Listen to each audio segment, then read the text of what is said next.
Hey, welcome to The Explainer. Today, we're going to tackle something that trips a lot of people up, percentages. But here's my promise to you. By the end of this, you'll be knocking out these calculations in your head. No calculator, no problem. Let's jump right in. You know that feeling, right? You're in a store, you see a 25% off sign and your brain just stops. You fumble for your phone to open the calculator. Well, that little moment of panic, it's about to be a thing of the past. We're going to turn that confusion into total confidence. So, first things first, let's get to the bottom of what a percent even is. There's a really simple secret behind it, and once you get this one thing, I promise, everything else just clicks into place. Okay, here it is. The word percent literally just means per hundred. That's it. It actually comes from the Latin phrase per centum.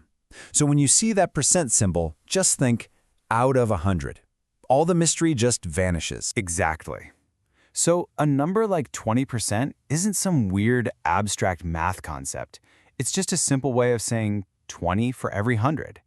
Imagine a pizza cut into 100 tiny slices. 20% is just eating 20 of those slices. See? Super simple. All right, now that we've got the what down, it's time to build our toolkit. Think of these next few things as the essential building blocks. They're the foundation for all the cool mental tricks we're about to learn. These four right here, these are your new best friends, seriously. If you can remember that 25% is the same as 1/4, or that 10% is just 1/10, you've basically unlocked the secret to doing this stuff in your head. Getting these down makes everything else way, way easier. Okay, toolkit assembled. Now for the really fun part, the shortcuts.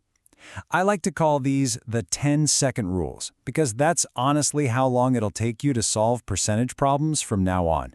You ready for this? Listen up, because this one is the most important trick of all. It's the anchor for pretty much everything else. To find 10% of any number at all, you just move the decimal point one spot to the left. That's it.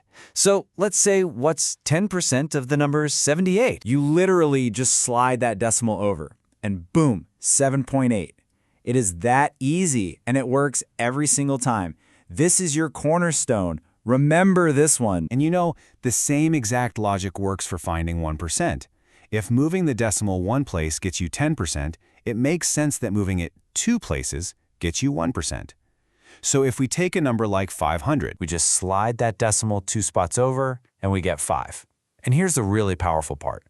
Once you know that 1% is 5, you instantly know that 2% is 10, 3% is 15, 4% is 20. See? You can just build right up from there. See how this all starts to connect? It's like putting Legos together. If you need to find 5%, don't panic. You just use the 10% trick you already mastered, and then you just cut that number in half. It's a simple little two-step. And this really gets to the heart of it, right? Your 10% calculation isn't just one trick. It's your gateway. It's your master key. From 10%, you can find 5% just by having it. You can find 20% by doubling it. It's the move that unlocks all the others. Okay, enough theory. Let's take these new skills out into the real world and put them to the test. This is where you'll see just how powerful this mental toolkit is, whether you're out shopping or just checking your bank account. All right, here we go. The classic scenario. You're in a store, you see an item you like for 600 rupees, and it's got a 25% off sticker on it. Before today, you might have pulled out your phone, but not anymore. So, how much money are you saving? Okay, think back to our building blocks. What did we say 25% is as a fraction? It's just 1/4. So instead of fighting with the number 25%, just ask yourself a much simpler question. What's 1/4 of 600? That's just 600 divided by 4. So much easier to do in your head. Which is, of course, 150 rupees.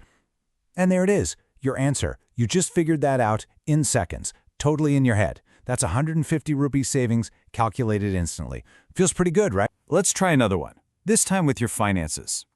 Let's say you've got 5,000 rupees in a savings account, and it's earning 10% interest for the year. This is where our number one rule comes into play. Just move the decimal one place to the left, and you instantly know the answer is 500 rupees.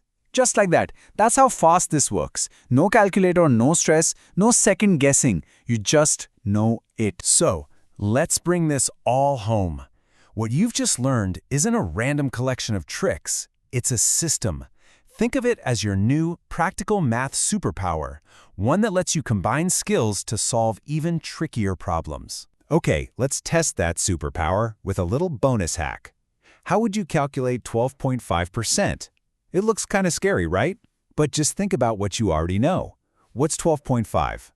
It's exactly half of 25. So you just find 25% using our easy fraction trick and then cut that answer in half. Simple. So let's do a final recap of your mental math toolkit. Rule 1. Always start with 10%. It's your anchor. Rule 2. Use those friendly fractions, a quarter, a half, 3/4 whenever you can. And Rule 3. Remember to build up or break down. If you need 30%, just find 10% and times it by 3. If you need 15%, find 10% and add half of it. You can do this. And that's it. You're now officially equipped to handle percentages out in the real world, fast and with confidence. The next time you see that little percent sign, you're not going to freeze. You're going to know exactly what to do. So I'll leave you with this question. Now that you have this new superpower, what's the first thing you're going to calculate? The tip on your next restaurant bill? The sale price on that pair of shoes you've been eyeing? Go out and give it a try. Thanks for joining this explainer.